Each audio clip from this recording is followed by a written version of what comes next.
नमस्कार, स्वागत है आपका हिमाचल प्रदेश के इस कार्यक्रम में। मैं हूं आपके साथ अनाया शर्मा। शुरुआत करेंगे खबरों की। सीएम सुखविंदर सिंह सुक्खू और डिप्टी सीएम मुकेश अग्निहोत्री ने सभी को नए साल की बधाई दी। इस मौके पर सीएम ने बताया कि प्रदेश को प्रदूषण से बचाने के लिए नए साल से डीजल और पेट्रोल की गाड़ियों की खरीद पर रोक लगाई गई है।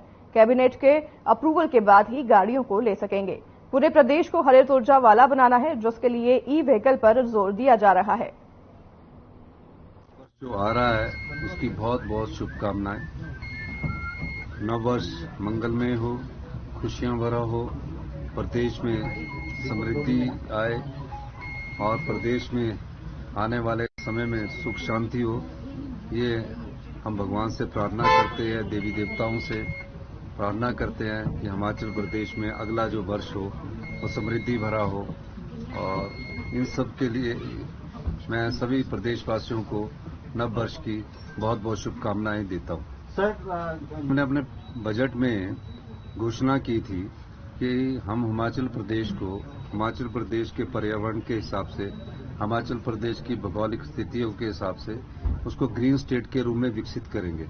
नव वर्ष की हिमाचल प्रदेश के सब लोगों को हम शुभकामनाएं देना चाहते हैं, बधाई देना चाहते हैं। पिछले वर्ष जो है बहुत तकलीफ का समय रहा हिमाचलियों के लिए, जब यहाँ पे आपदा आई और बहुत कष्ट में रहे। सैलानी आए, उनको भी कष्ट हुआ और प्रदेश के लोगों को भी बहुत कष्ट हुआ और बहुत नुकसान हुआ। और लेकिन साल के जाते जाते सरकार ने प्रयास किए कि उन पे जख्मों पे जो है मरहम लगाई जाए। उसमें काफ़ी हद तक सफल हुए। और ख़ासतौर पे मैं ये कहना चाहूँगा कि जो लोग ये कहते थे कि अब हिमाचल प्रदेश में सैलानी नहीं आएंगे, जो ये कहते थे कि हिमाचल प्रदेश में सैलानियों का आना अब समाप्त हो। नेता प्रतिपक्ष जयराम ठाकुर ने नववर्ष के शुभ अवसर पर देश और प्रदेश वासियों को बधाई दी है। वहीं उन्होंने कहा कि भगवान रामचंद्र के जन्मस्थल पर भव्य मंदिर का निर्माण पूर्ण होने के बाद उसका विधिवत उद्घाटन होने जा रहा है, जो सभी के लिए बहुत ही गौरव का पल है।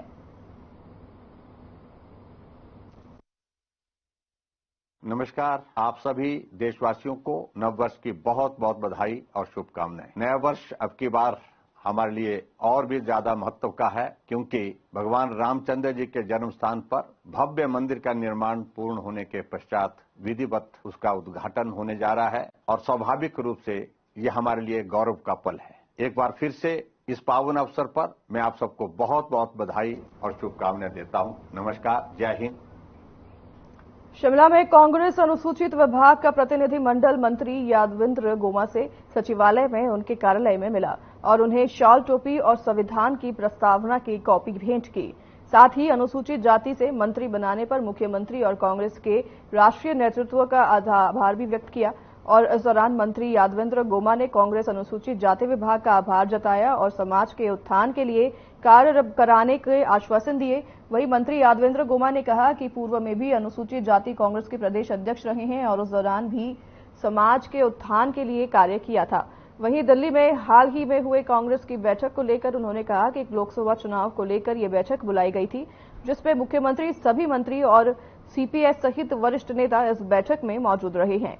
वहीं आपको इसी के साथ बता दें कि बैठक में लोकसभा चुनाव में किन मुद्दों को लेकर जाना है, इसको लेकर भी चर्चा की गई है।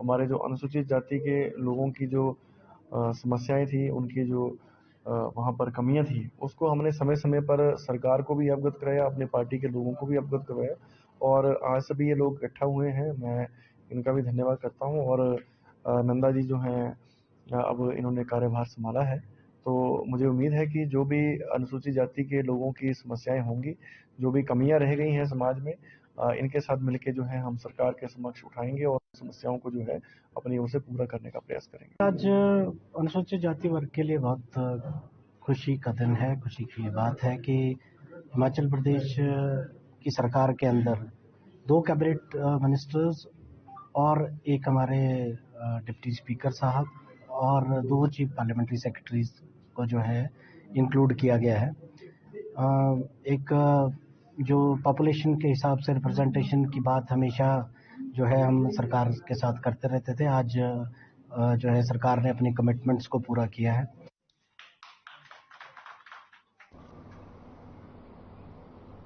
नए साल पर पर्यटकों को आकर्षित करने के लिए आयोजित किए जा रहे शिमला विंटर कार्निवल की Shimla hotel and tourism industry stakeholders association ने सराहना की है और कहा कि पर्यटक अनुकूल माहौल बनाने के लिए सरकार की तरफ से की गई पहल सराहनीय है। बाजारों को आधी रात तक खुला रखने, पर्यटकों को असुविधा से बचाने के लिए यातायात को नियंत्रित करने और हिमाचल के प्रत्येक पर्यटन स्थल पर पर्यटक गतिविधि आधारित पर्यटन को प्रोत्साहित करने जैसे सकारात्मक निर्णय लेने से शिमला में पर्यटन पटरी पर लौटा है। वहीं Shimla hotel and tourism industry stakeholders association के अध्यक्ष मोहिंदर सेठ ने कहा कि शिमला में पहली बार विंटर कार्निवल आयोजित करने की पहल एक सकारात्मक पर्यटन संस्कृति बनाने की दिशा में एक कदम आगे की ओर है और उन्होंने पर्यटकों के साथ साथ स्थानीय लोग भी इस गतिविधियों का आनंद ले सके और सभी ने इसकी बहुत सराहना की है।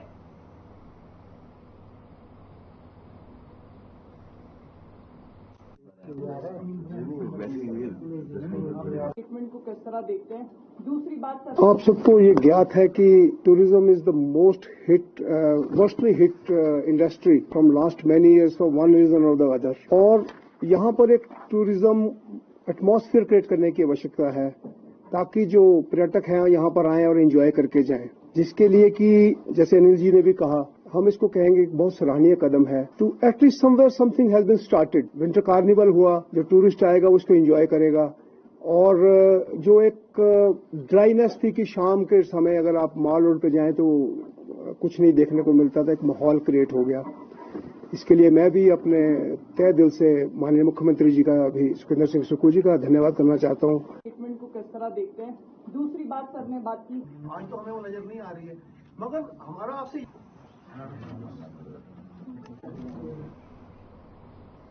नए साल के जश्न के लिए पर्यटन नगरी मनाली पूरी तरह से पैक हो गई है। पर्यटन विभाग से मिली जानकारी के अनुसार 25 दिसंबर के बाद अभी तक मनाली में 1.5 लाख से अधिक पर्यटन आ चुके हैं। वहीं अगर बात करें आने वाले दिनों में नए साल के जश्न में 1 लाख से अधिक पर्यटकों के आने की संभावना भी जताई जा रही है। नए साल के जश्न के लिए पर्यटन नगरी मनाली के सभी होटल 100% पैक हो चुके हैं।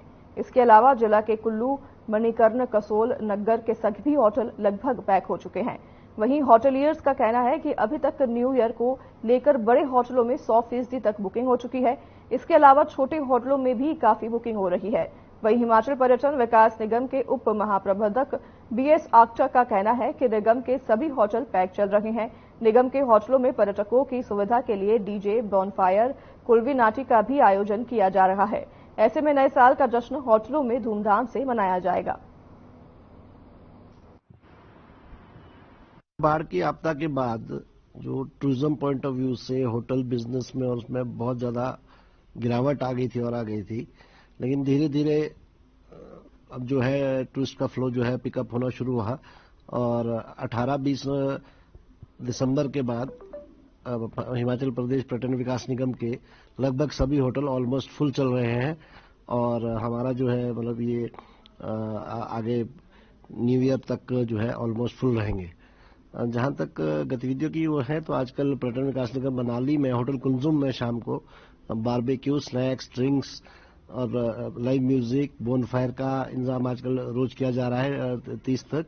और 31 तारीख को जो है HPTDC क्लब हाउस में कपल्स के लिए जो है तरह तरह की एक्टिविटीज रखेगा, जिसमें कि जैसे हाउस ऑफ तंबोला रहेगा, स्टैचू डांस रहेगा, लेमन डांस रहेगा, बैलून डांस रहेगा। बहुत अच्छा है मनाली। तो ऐसे पहले से मेरा बहुत दिन से प्लान था मेरा मनाली आने के लिए ड्यूरिंग दिस विंटर सीजन, तो बहुत अच्छा है, अलग रूप से है मनाली। स्केटिंग किया था, इसके बाद राफ्टिंग किया, पैराग्लाइडिंग किया था। राफ्टिंग मैं नहीं किया, फिर पानी से थोड़ा डर लगता इसलिए नहीं किया, लेकिन ये तो किया, बहुत अच्छा मजा नहीं। काफी अच्छा लग रहा है। मैं एक्चुअली हमारा भी कोई प्लान नहीं था, सडनली हम जस्ट कलीग्स ऑफिस में बैठे थे चाय पे and we decided to come here and enjoy the temperature. Specially इस बार हमारे यहाँ इतनी ज्यादा ठंड नहीं है तो स्पेशली हम ठंड के लिए ही आए थे।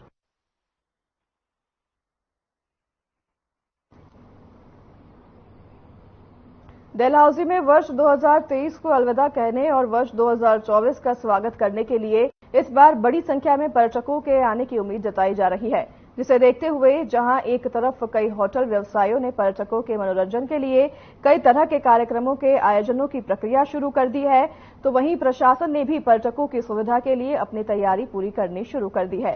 वहीं इस बारे में जानकारी देते हुए एसडीएम डलहौजी अनिल भारद्वाज ने बताया कि यहां आने वाले पर्यटकों को किसी भी तरह की कोई असुविधा न हो, इसके लिए प्रशासन पूरी तरह से मुस्तैद है। वहीं डलहौजी के मुख्य संरक्षक और पूर्व नगर परिषद अध्यक्ष मनोज चड्डा ने कहा कि इस बार नववर्ष पर क्रिसमस की भांति ही बड़ी संख्या में पर्यटकों के आने की उम्मीद है और एक अच्छा पर्यटक सीजन लगने की आशा है। वहीं डलहौजी के डीएसपी हेमंत ठाकुर का कहना है कि नए साल के जश्न के लिए पुलिस पूरी तरह मुस्तैद है।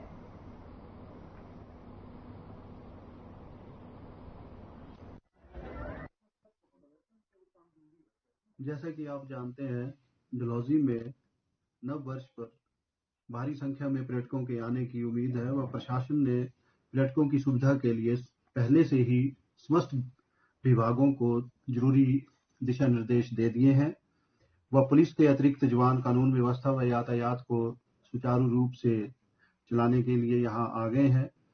और मेरा अनुरोध रहेगा पर्यटकों से कि गांधी चौक पर इस वर्ष उनके मनोरंजन के लिए प्रशासन द्वारा भी इंतजाम किए जा रहे हैं, तो भारी संख्या में यहाँ आएं और अपना जो नववर्ष है हमारे साथ सेलिब्रेट करें। नववर्ष की तैयारियों में पूरी तरह सजा हुआ है और होटलों में तकरीबन सभी होटलों में कोई ना कोई कार्यक्रम रखे गए हैं। 24-25 का जो वीकेंड था क्रिसमस का, उन दिनों में डलहौजी में टूरिस्ट की काफी गतिविधियां थी और काफी लोग जो है बाहरी राज्यों से और खासतौर पर साथ लगते प्रदेशों से डलहौजी पहुंचे थे, जिसके चलते तकरीबन काफी होटलों में 90 से 100% तक ऑक्यूपेंसी थी। ये जो नववर्ष 2024 की संध्या 31 को आ रही है, ये भी लॉन्ग वीकेंड है। हम आशा करते हैं कि